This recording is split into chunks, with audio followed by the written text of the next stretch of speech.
வணக்கம். ஆன்மீக செய்திகள். திருமுறை பாடல் பெற்ற ஸ்தலமான தஞ்சாவூர் திருக்காட்டுப்பள்ளி அக்னீஸ்வரர் கோயிலில் ஆனி திருமஞ்சன விழா விமர்சையாக நடைபெற்றது.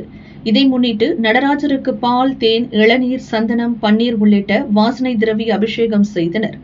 சர்வ புஷ்ப அலங்காரத்தில் மகா தீபாராதனை காட்டப்பட்டது. சிவசிவ கோஷம் முழங்க திரளான பக்தர்கள் சுவாமி தரிசனம் செய்து மனமுருகினர்.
திருவாரூர் மன்னார்குடி ராஜகோபால சுவாமி கோவில் ஆணி தெப்ப திருவிழா இன்று கொடியேற்றத்துடன் துவங்கியது.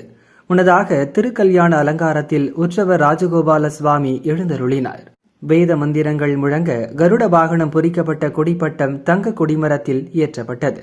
முக்கிய நிகழ்வாக ஜூன் 25ஆம் தேதி கருட சேவை நடைபெறும்.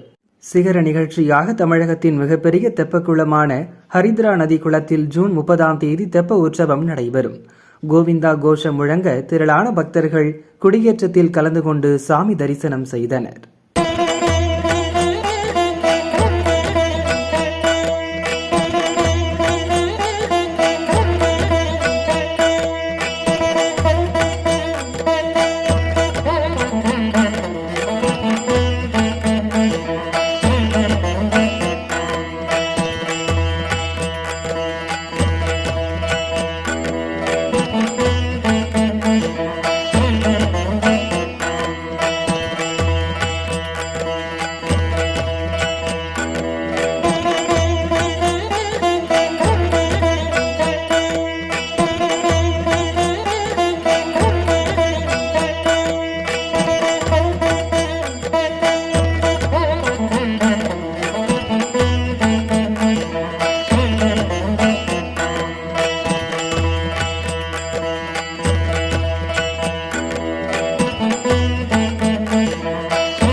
கோவை பேரூர் பட்டீஸ்வரர் கோவிலில் ஆணி உற்சவ நாற்று நடும் விழா விமரிசையாக நடந்தது.